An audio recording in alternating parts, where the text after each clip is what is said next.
All right, let's talk about one of the most maddening feelings any competitive person faces. You know the one, you're absolutely on fire in practice, but then the moment the pressure is on, it's like your skills just vanish into thin air. We're going to call this the execution gap, and today we're going to figure out how to close it for good. You know that feeling, right? You've put in hours, maybe even years, getting a skill just right. You could do it in your sleep. But then you get into a real match, under the lights, and poof! It's like you're a complete beginner again. What on earth is going on there? So this leads us to this really weird paradox when it comes to performance.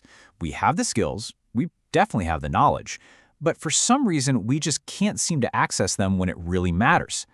And this isn't about needing more drills. Nope, it's about something way deeper. And let's be super clear about this, because getting this is a total game changer. For most of us who've put in the work, the problem isn't your motor skills. It's not pattern recognition. You absolutely can make the shot. The real problem is hiding somewhere else entirely. And when you see it visually, wow, the difference is just huge. In practice, when there's nothing on the line, maybe we're hitting 90% of our potential. But in a match, that can just nosedive to 50% or even less. That massive drop, that is the gap we're here to talk about. So let's go ahead and put an official name on this thing. We're going to diagnose exactly what this execution gap is, and maybe more importantly, dig into where it really comes from.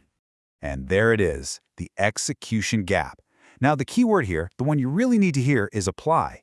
It's the difference between the skills you have in your toolkit and the skills you can actually get out and use when your heart is pounding. It's a problem of application, not a problem of acquisition.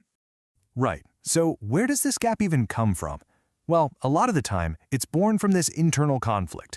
It's a full-on battle between the player you think you are and what's actually happening in the heat of the moment. And check out this quote from our source material. It just nails the problem. When we build up this huge, maybe even unrealistically positive idea of ourselves in our head, well, any performance that doesn't live up to that perfect image creates a ton of mental friction. And what does that friction cause? Oh, excuses, frustration, and a whole lot of fear. Okay, so we've diagnosed the problem. Now for the really good part, the solution.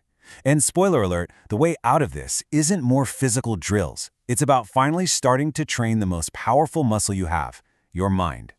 We've all heard about deliberate practice for our physical skills, right? That intense, focused work. But what if we took that exact same idea and applied it to our emotional state? So instead of just practicing a tennis serve, we're practicing the feeling of calm, the feeling of focus, the control we need to actually hit that serve under pressure. Think of it like this. Your physical skills are pretty much a constant, right? But your emotional state, man, that's a massive variable. For a lot of us, it's the ultimate wild card. So the key to being consistent is learning to control that variable to make your mind just as reliable as your technique. So the big question is, how in the world do you train an emotion? Well, you have to learn to speak its language. And that language isn't about words or complicated analysis. It's something way more intuitive. That language is imagery. You see, that analytical part of our brain, the one that loves to overthink every little thing, especially when we shouldn't, it just gets in the way during a performance. Imagery is the secret back door. It's the direct line to the parts of your brain that actually execute the skill. It's how you train your instincts. And all of this is leading us to our next huge idea.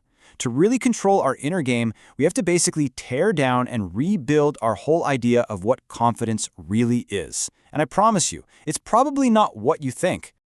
Now, this is going to sound completely backwards, but stick with me. This idea is so powerful. The very feelings we think confidence is supposed to fix, that hesitation, that fear, are often caused by the wrong kind of confidence. They come from the crushing pressure of trying to live up to some fragile, perfect version of ourselves. This really shows us there are two paths. On one side, you have false confidence. This is the loud, ego-driven kind. It's all about, I'm a great player. It's fragile. It shatters the second things get tough. But then, on the other side, there's effective confidence. This one is based on real knowledge. It says, I know this shot. I have the tools for this situation. Now that is a confidence that's stable and actually holds up when you need it. Okay, so if real confidence isn't about just telling yourself you're awesome and can't fail, what do you do with that very real, sometimes paralyzing fear of failure? Because it is real. Well, believe it or not, there's a powerful technique for this. It's called flooding. And instead of running away from your worst fear, you run towards it, but in your mind. You imagine that worst-case scenario. You let yourself mentally feel what it would be like, and then you accept it. By looking your fear right in the eye, you actually strip it of its power over you, and that frees up a ton of mental space to just focus on what you need to do. All right, let's bring this all together. We've diagnosed the problem, the execution gap. We've figured out where it comes from, and we've uncovered the mental tools we need to fix it. It's finally time to start closing that gap. So here it is, your new training plan. First, just acknowledge the gap exists. That's step one. Then, start using deliberate practice for your mental and emotional game. Your main tool for that? Imagery. And finally, work on building that effective confidence, the kind that's based on solid knowledge and what you can actually do, not on some fragile ego. And look, this isn't just for sports. This is for public speaking, playing an instrument, a big presentation at work, anywhere that performance really matters. So the final question isn't if you have an execution gap, we all do. The real question is, which one are you going to start closing first?